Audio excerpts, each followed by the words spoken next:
One of my other my favorite New Testament examples of restoration was when Jesus walked into the synagogue.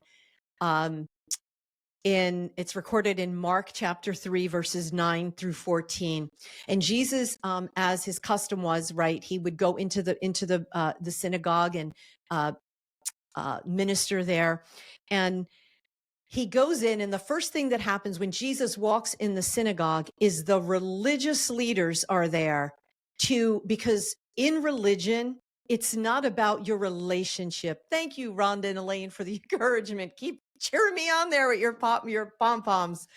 Um, like some of us, imagine this, you walk into church, right?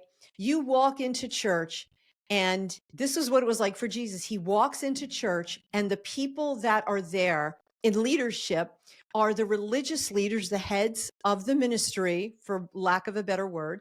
And the first thing that they're concerned about is what rule Jesus is breaking. And so Jesus comes in, and he walks into the synagogue, and they ask him because by now he has a reputation for healing people. So they're having their church service, based on all the 613 things they said you were supposed to do and not do. And they're there, having their synagogue service or whatever. And Jesus comes in, and they're like, oh, here comes the healer. Well, we're going to trap him because it's the Sabbath. So they say to Jesus, is it lawful to heal on the Sabbath? Because they wanted to accuse him.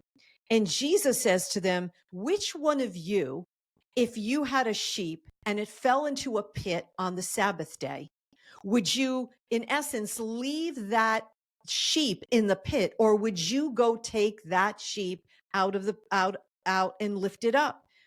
And Jesus said, how much more valuable then, basically what he's saying to them, if you would pick a sheep out of the pit, how much more valuable is a human being than a sheep? So Jesus says, it is lawful to heal on the Sabbath.